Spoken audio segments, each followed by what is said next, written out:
23 de outubro de 2025, leitura de Provérbios, capítulo 23, versículos 1, 2 e 3. Quando te assentares a comer com um governador, atenta bem para o que se te pôs diante. 2. E põe uma faca à tua garganta, se és homem glutão. 3. Não cobices os seus manjares gostosos, porque são pão de mentiras.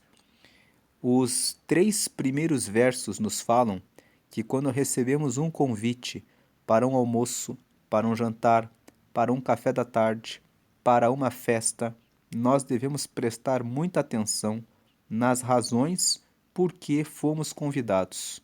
Governador fala a respeito de alguém que tem um cargo importante.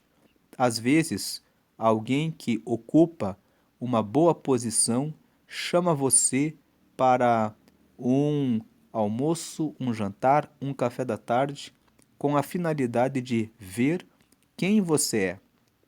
Ele chama você não porque realmente aprecia você, mas porque quer tirar alguma informação, porque quer verificar se você atende algum interesse dele para ser usado em alguma posição, em alguma colocação. Então, você precisa prestar atenção quando uma pessoa importante convida você para uma refeição.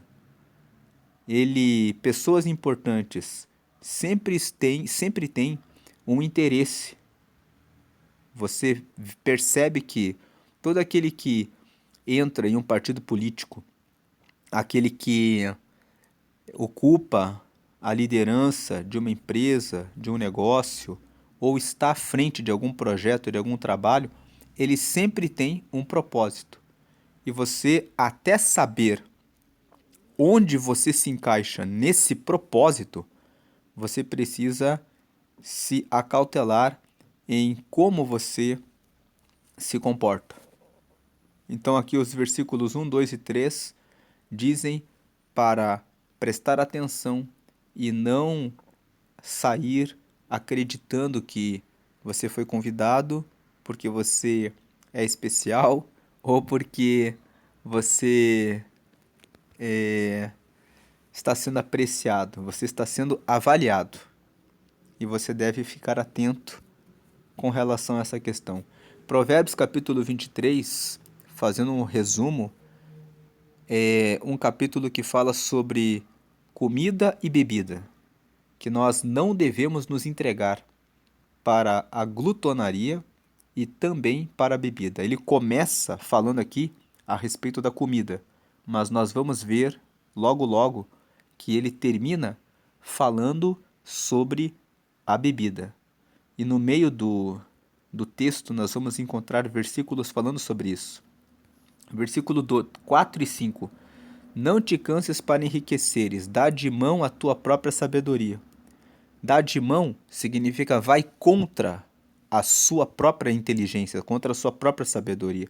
Então o versículo 4 está dizendo: correr atrás de riqueza é uma coisa que vai contra a inteligência.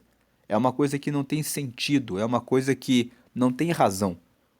Você deve correr atrás de um propósito, de atender bem às pessoas, de adorar a Deus em primeiro lugar e de amar o próximo como a você mesmo, servindo o próximo com o que você tem de melhor. E se você serve o próximo com o que você tem de melhor e você serve muitas pessoas, a riqueza vem como consequência.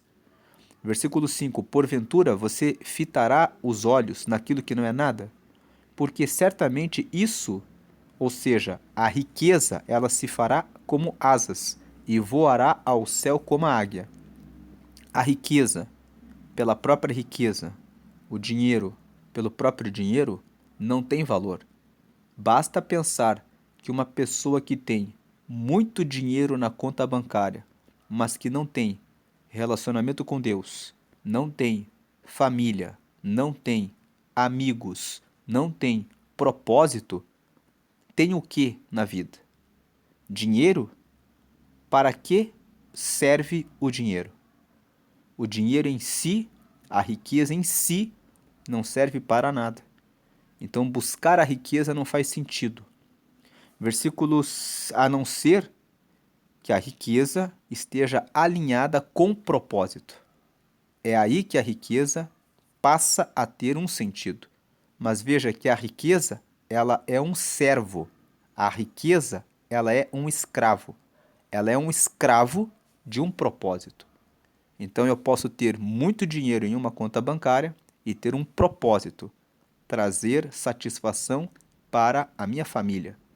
Então a minha riqueza não é o dinheiro, mas o que o dinheiro pode oferecer para a alegria da minha família, que aí sim tem sentido porque eu estou amando o próximo, eu estou servindo ao próximo, eu estou dentro de um projeto de Deus. Família é projeto de Deus. Versículo 6. E esse texto que está aqui, o versículo 4 e 5, está aqui porque existem pessoas que buscam só riqueza. Lá em Eclesiastes, no capítulo 4, está escrito assim: Salomão escreveu Eclesiastes quando ele estava mais velho. E ele escreveu assim: Eu prestei atenção em uma outra coisa nessa vida, que existe o homem que não tem filho e não tem esposa. E ele, mesmo assim, acorda cedo todos os dias e trabalha e ajunta e ajunta. E ele nunca faz uma pergunta para si próprio: para quem ficará esse dinheiro? Também isso é vaidade. Você pode ler isso lá em Eclesiastes, no capítulo 4. Salomão escreveu isso. Então, aqui, não adianta você buscar riqueza sem propósito. Versículo 6. Não comas o pão daquele que tem os olhos malignos, nem cobices os seus manjares gostosos. 7. Porque como imaginou na sua alma, assim é.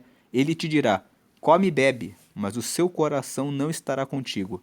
8. Vomitarias o bocado que comeste e perderias as tuas suaves palavras. Então aqui, mais um reforço da ideia de que você não deve ser glutão. Você não deve olhar para uma mesa e cobiçar manjares gostosos da mesa daquela pessoa que pensa o mal. A pessoa convida você, mas é por um segundo interesse. Ela fala para você: pode comer à vontade. E aí você lança palavras suaves, mas na verdade você perde aquelas palavras porque a pessoa não está com o coração com você. Então veja que Provérbios 23 fala em dois momentos sobre isso: diante dos governadores, diante de alguém que é importante, e fala também diante daquele que tem olho maligno, daquele que faz um evento, mas não é com verdade, não é com sinceridade. Isso nos traz uma aplicação prática pelo outro lado. Virando ao contrário essa ideia, quando você fizer um café, um almoço, um jantar e convidar as pessoas, convide porque você realmente gosta dessas pessoas e tem vontade de servir a elas. Não seja alguém que carrega o mal com você, de querer testar alguém com falsidade dessa forma. Se você quer avaliar alguém, você é dono de uma empresa, e você quer avaliar uma pessoa e ver se ela tem o perfil para estar ali como colaborador, use os mecanismos da gestão de pessoas. Use o mecanismo dos recursos humanos.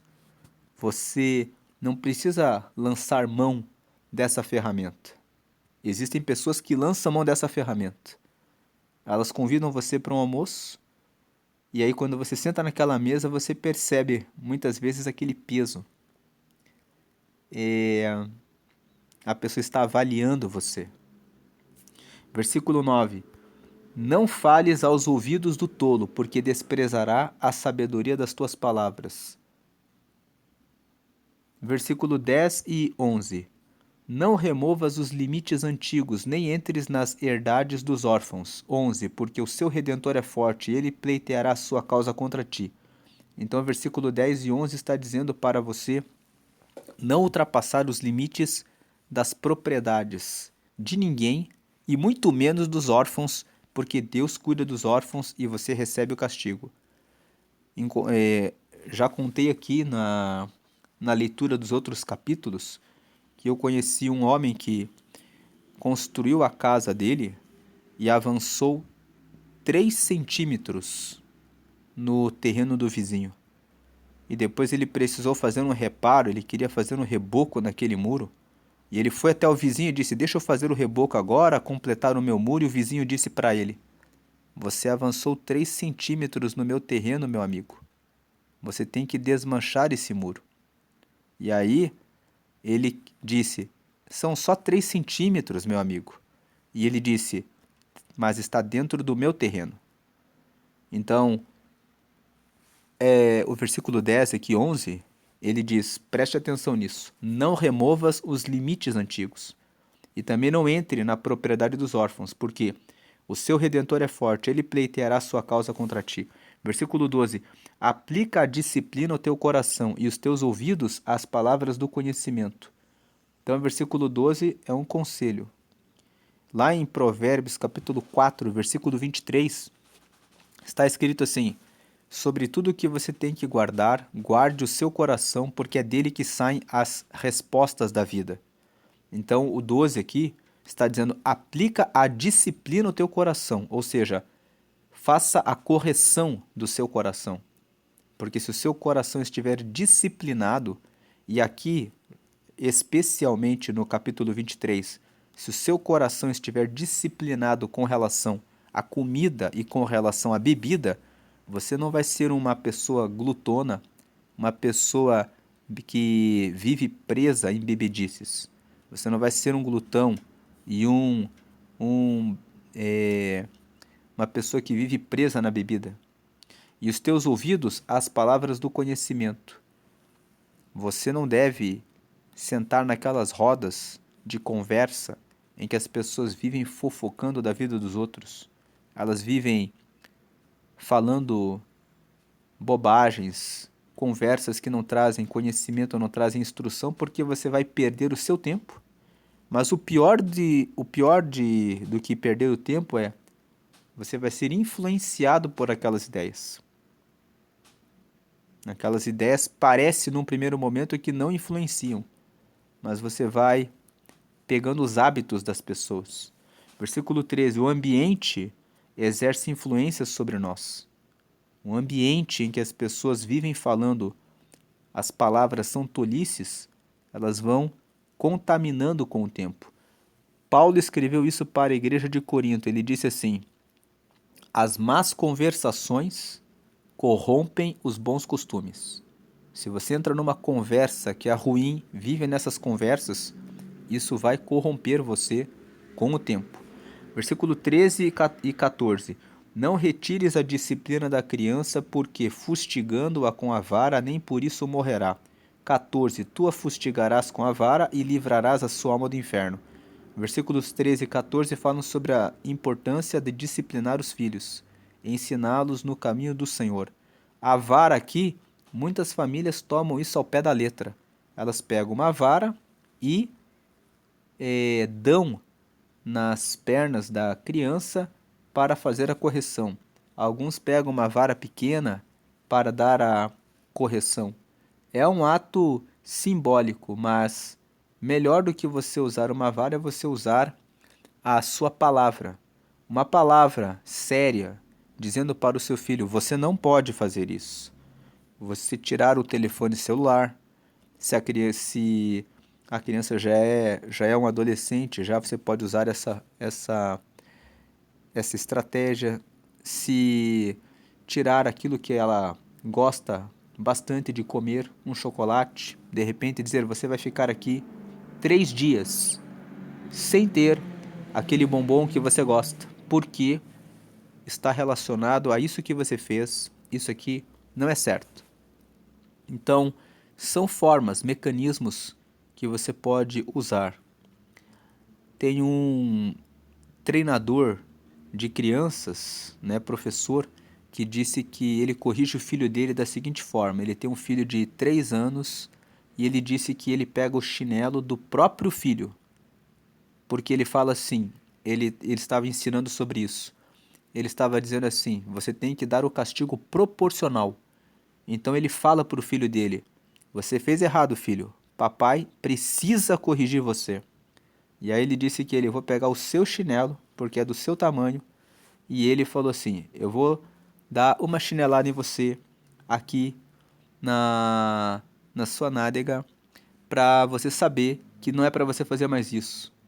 Vou te dar uma só de leve para você lembrar nesse gesto que não é para você fazer isso. E ele falou que ele faz isso uma vez, se o filho erra uma segunda vez, ele fala mais uma vez e aí ele dá uma chinelada um pouco mais forte. Ele fala assim, ó, vai ser um pouquinho mais forte, vai arder um pouquinho, mas esse ardor vai arder para você lembrar que não é para fazer isso. Então ele usa essa estratégia e ele falou que tem dado certo. É um compartilhamento da experiência dele. Versículo 15. Filho meu, se o teu coração for sábio, alegrar-se-á o meu coração, sim, o meu próprio. 16. E exultará o meu íntimo, quando os teus lábios falarem coisas retas. Então, versículo 15 e 16, Deus fica feliz quando nós tomamos o caminho da sabedoria. Ele próprio fica alegre quando nós falamos o que é certo. Versículo 17 e 18. Não tenha o teu coração inveja dos pecadores, antes seja no temor do Senhor todo dia. Se no temor do Senhor todo dia. 18. Porque deveras, deveras significa verdadeiramente. Então, porque verdadeiramente há um fim bom. Não será malograda. Malograda significa fracassada. Não será fracassada a tua esperança. Então, o versículo 17 e 18 estão nos ensinando a não ter inveja, cobiçar, querer, desejar o que é dos pecadores. Por quê? Os pecadores conseguem o que conseguem com coisas ilícitas, com coisas erradas. Então, cobiçar o que eles têm fazendo coisas erradas não tem sentido. Eles têm o que têm porque fazem as coisas erradas. Então, seja no temor do Senhor todo dia. Em outras palavras, coloque Deus em primeiro lugar, coloque a honestidade, a verdade, a retidão, a correção, o bom serviço, a disposição de fazer a coisa certa todo dia. Versículo 18: porque deveras, porque verdadeiramente há um fim bom em tudo isso, e não será fracassada a tua esperança. Você vai conseguir aquilo que você está buscando, fazendo a coisa certa. Você não precisa tomar as ações dos que praticam o mal. Versículo 19: ouve tu, filho meu, e sê sábio e dirige no caminho o teu coração. 20. Não estejas entre os beberrões de vinho, nem entre os comilões de carne. 21. Porque o beberrão e o comilão cairão em pobreza, e a sonolência faz trazer as vestes rotas, ou seja, as vestes rasgadas. Então aqui nós vemos para dirigir o caminho, dirigir o coração no caminho de Deus. E o caminho de Deus é não ficar entre os beberrões de vinho e nem entre os comilões de carne. Em outras palavras, sendo bem direto, é não ame churrascos, essas festas em que as pessoas se reúnem para comer, se embriagar e falar a respeito de assuntos que não têm relação com Deus. Claro que você pode fazer o seu churrasco com os irmãos da igreja, com os irmãos da fé, mas nesses churrascos celebre a comunhão, o relacionamento, o compartilhamento do relacionamento com Deus e entre os irmãos. Tem pessoas que vão no churrasco porque elas priorizam, elas pensam em comida e bebida. E a questão aqui é quando a comida e a bebida se torna o seu Deus. Tem pessoas que falam o dia inteiro na comida. Elas idolatram a comida. A vida delas é para a comida, é para comer e beber. Então, o capítulo 23 fala: não seja dessas pessoas que têm a comida como e a bebida como seu ídolo, como seu Deus. Às vezes as pessoas não têm consciência de que a comida e a bebida é o seu Deus. Não é que a pessoa vai se inclinar diante de um pedaço de carne e dizer, fazer uma oração para aquilo. Mas se a pessoa é escrava daquilo, ela precisa daquilo, ela depende daquilo. Aquilo ocupou o lugar da vida dela, toma o primeiro lugar no seu coração. A pessoa, quando ela é assim, voltando aqui para os primeiros versículos, ela cai facilmente. Muitas vezes, pessoas importantes, quando querem saber uma informação a respeito de alguém, chamam uma outra pessoa que conhece aquela pessoa de quem eles querem informação. Então, de repente, ela quer saber alguma coisa de um amigo seu. E ela pega você pela comida, pela bebida. E fala, sobre aquela pessoa, o que você tem a me dizer? E as pessoas que são viciadas em comida e bebida, elas se entregam, elas se vendem por uma festa, por uma comida e por uma bebida. Existem tanto que essa questão de comida e bebida faz diferença que muitas vezes em negócios, até em ambientes que envolvem o direito e corporações e as empresas, elas negociam as coisas dessa forma, por comida. Comida, festa, bebida é uma forma de corrupção, de corromper alguém. Versículo 22. Ouve a teu pai que te gerou, e não desprezes a tua mãe quando vier envelhecer. Então o versículo 22 é: honre os seus pais. Honre mesmo quando eles estiverem velhos. Foram eles que te deram vida e é um dever cuidar dos pais. Inclusive é um mandamento, honrar o pai e a mãe, porque é o primeiro mandamento com promessa, que você terá vida longa. É a promessa que está lá em Deuteronômio capítulo 20. Versículo 23. Compra a verdade e não a vendas. Sim, a sabedoria e a disciplina e a prudência. Então o versículo 23 fala para comprar a verdade e não negociar a verdade. Para comprar a sabedoria, a disciplina e a prudência. Disciplina é a correção, fazer a coisa certa todos os dias. Não venda isso, não negocie isso. 24. Grandemente se regozijará o pai do justo. Regozijar vem de regozar, gozar de volta. Então, grandemente se regozijará significa grandemente se alegrará o pai do justo. E o que gerar a um sábio se alegrará nele. 25. Alegrem-se teu pai e tua mãe, e regozije-se a que te gerou.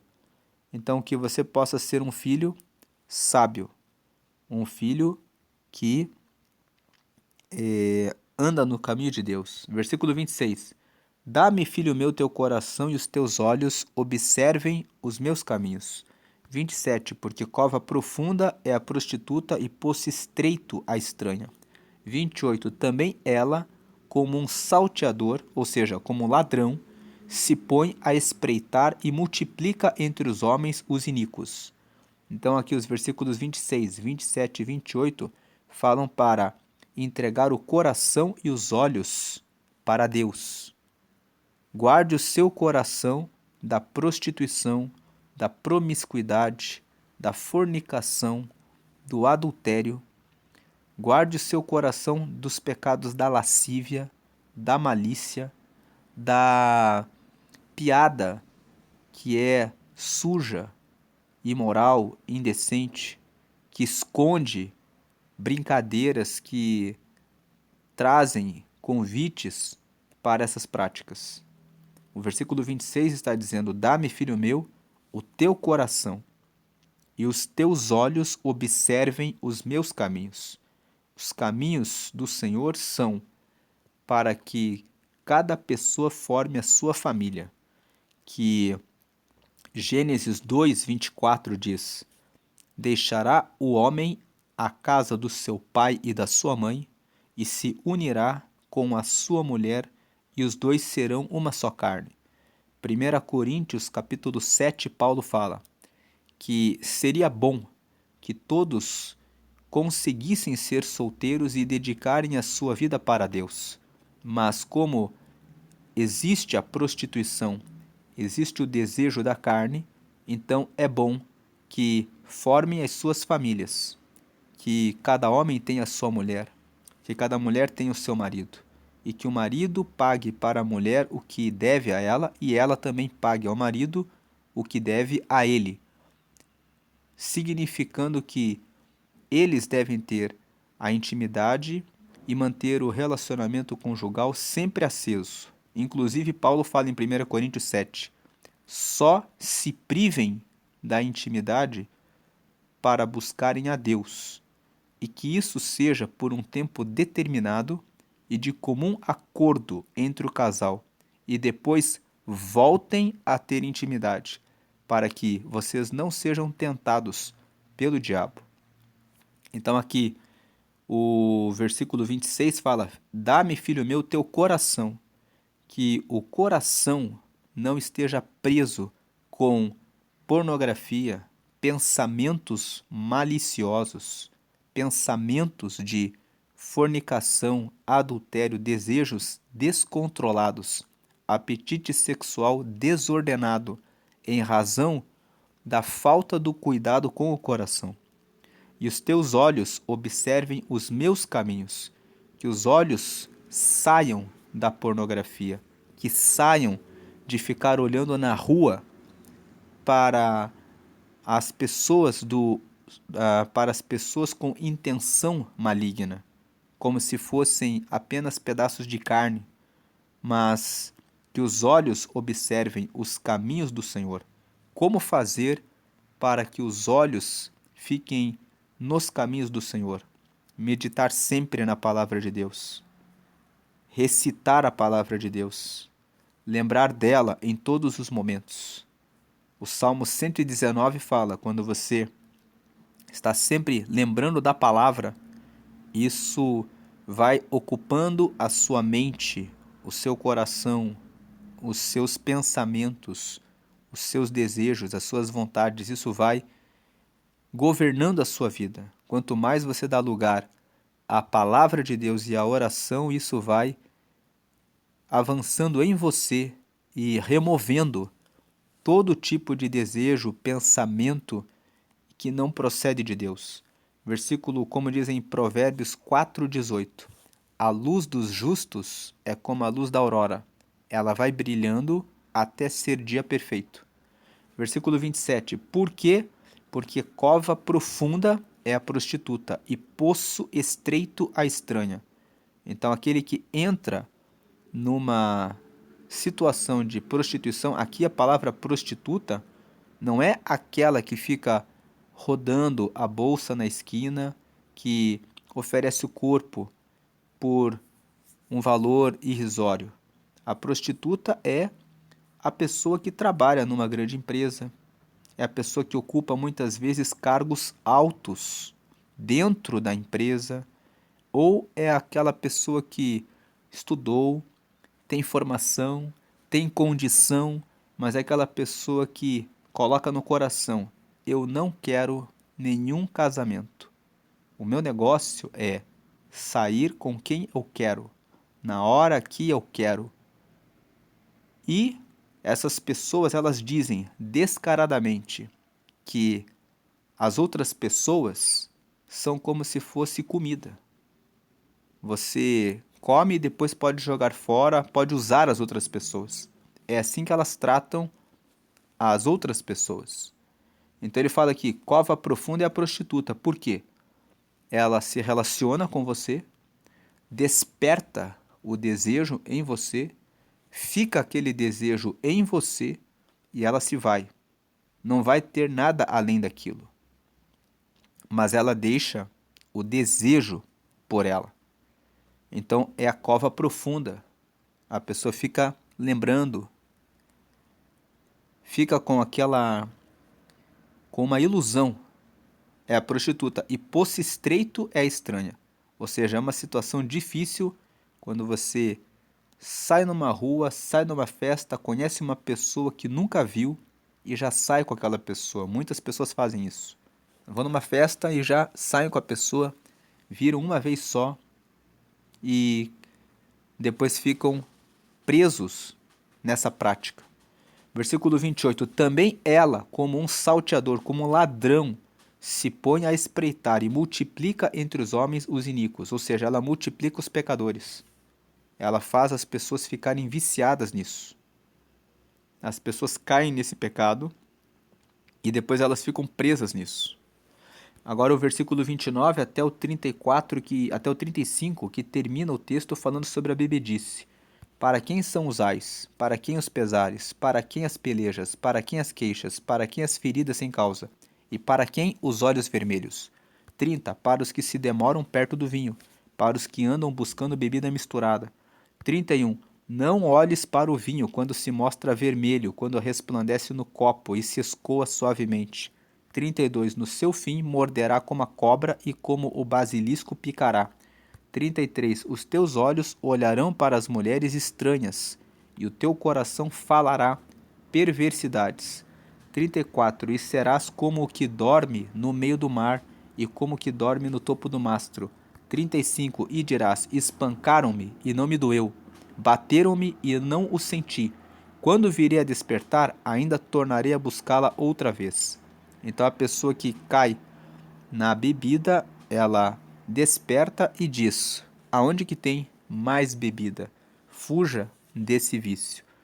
Essa é a leitura de Provérbios 23, um capítulo que nos fala sobre tomar cuidado com os nossos prazeres.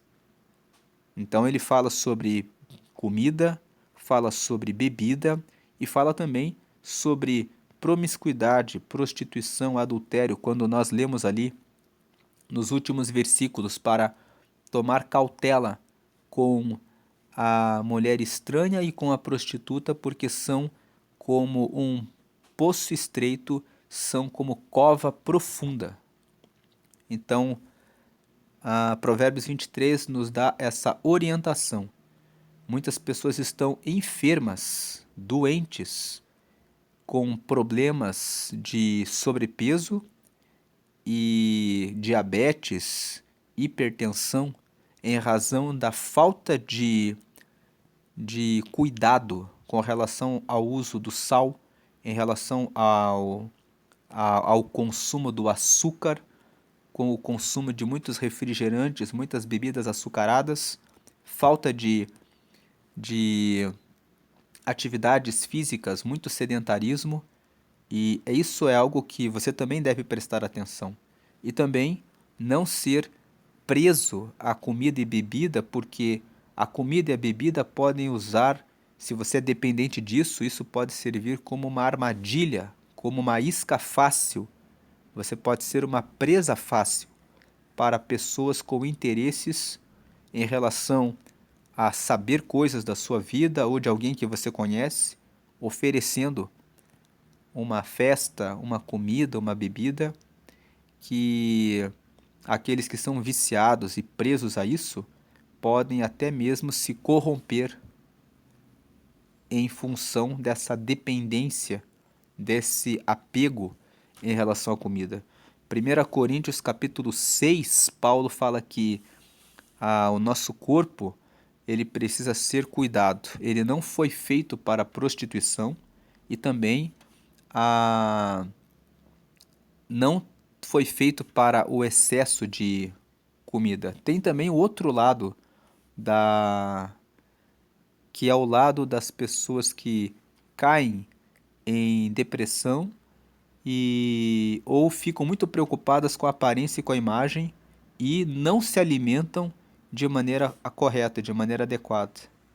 Então, cuide também desse outro lado, porque Deus criou os alimentos para nos dar força, energia, mas também para a celebração de comunhão, união, celebração, festas, comemorações, mas a questão é, não seja uma pessoa dependente disso, porque você pode entrar em festas e situações que não são boas para você em razão dessa dependência de comida e de bebida. Deus abençoe a sua vida. E se você ainda não recebeu a Jesus, eu quero fazer um convite para você. Estamos aqui na meditação da palavra de Deus. Deus, Ele quer salvar a todos. Talvez você ouviu essa mensagem e ficou pensando, como que eu faço para ser amigo de Deus? Para ser amigo de Deus, você precisa receber Jesus. Porque todos nós somos pecadores.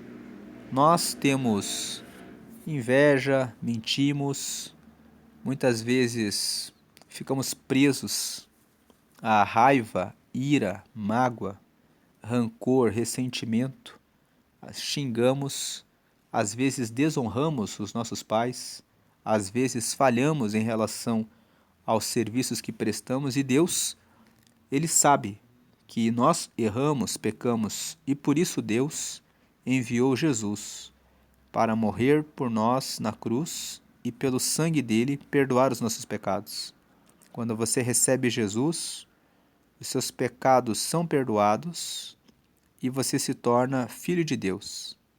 E Jesus prometeu, lá no Evangelho de João, no capítulo 14, no capítulo 16, você lê que ele disse para os discípulos, eu vou dar o Espírito Santo a vocês, e ele vai ajudá-los a me seguir. E quando vocês morrerem, aqueles que aceitam a Jesus recebem a vida eterna, a vida com Deus. Deus não vai obrigar ninguém a segui-lo. Você é livre para fazer o que você quiser. Mas a Bíblia traz orientações para que você encontre uma vida com felicidade, onde você é livre, verdadeiramente livre, de amarras que o mundo quer colocar em nós. O mundo lança tentações e quer prender as pessoas em vícios para que elas sejam dependentes. Mas Deus quer trazer liberdade e uma vida com Ele e com paz e segurança. Então, para recebê-lo, você deve dizer que você reconhece que Jesus é Salvador e que você quer Ele na sua vida. Então faça essa oração comigo agora. Diga assim, Senhor Jesus, eu te recebo como meu Senhor e único Salvador. Perdoa todos os meus pecados, me dá o teu Espírito Santo para morar em mim, para que eu possa te seguir. E escreve o meu nome no livro da vida que está no céu, para a eternidade. Em nome de Jesus, amém. Agora você acabou de receber Jesus, você recebeu o perdão dos pecados, o Espírito Santo está em você e o seu nome foi escrito no céu, no livro da vida e você agora está com ele. Procure uma igreja que prega que todas as orações devem ser feitas exclusivamente para Jesus. Você não precisa de nenhuma imagem de anjo, de santo e de nenhuma imagem de nenhum santo, porque Deus está vivo. Jesus está vivo, Ele ressuscitou e Ele escuta todas as orações de todos e Ele intercede por nós perante o Pai. Então procure um lugar que pregue essa verdade e leia a palavra de Deus, ore diariamente, medite na palavra de Deus e o Espírito Santo vai ajudar você. Como ele ajuda você? Ele vai conversar com você. Como ele conversa com você? No seu coração. Quando você estiver fazendo alguma coisa errada, o Espírito Santo dá um aperto no seu coração. Quando você está pensando em uma decisão, ele fala, faça assim, faça dessa forma. Você pode orar e dizer, Deus, coloca alguém na minha frente que possa me dar um conselho, uma direção. Você pode ler na própria Bíblia, estudar a Bíblia para buscar conselhos. Tenha paciência quando você precisa de uma resposta. Ore a Deus por alguns dias e vá meditando na palavra, participe de um culto e peça a Deus, fala comigo pela palavra. Muitas vezes eu obtive respostas de Deus dessa forma. Não sabia o que fazer em algumas situações, fiz uma oração, ia nos cultos e pedia: Deus, fala comigo pela palavra. E a mensagem que era pregada trazia o esclarecimento e a resposta daquilo que deveria ser feito. Então Deus, ele fala de várias formas. Ele fala diretamente com você. Ele pode falar quando você abre a Bíblia e lê a Bíblia. Intencionalmente, você ora e pede que ele fale a você pela leitura bíblica. Você vai orar, vai abrir a Bíblia, vai ler várias vezes até que ele responda a você. Só se você fizer isso, tome cautela, porque existem momentos em que você quer a resposta de um assunto, você abre a Bíblia e cai num texto que não tem nada a ver. Então, se isso acontecer com você, cai numa página em branco, cai numa página que tem um texto que você leu que não tem nenhum sentido. Significa que ainda não chegou a hora de Deus dar a resposta a você. Então você abriu, veio um assunto que você não entendeu. Não é a resposta ainda. Continue orando. Tem aquele momento em que você pede a Deus a resposta. Quando você abrir o texto, você vai ler o texto e imediatamente o Espírito Santo vai testificar no seu coração, vai dizer: é isso aqui. Você vai ter uma chama no coração dizendo: isso aqui é para você. Você vai entender que aquilo é a resposta de Deus. E você pode pedir uma confirmação.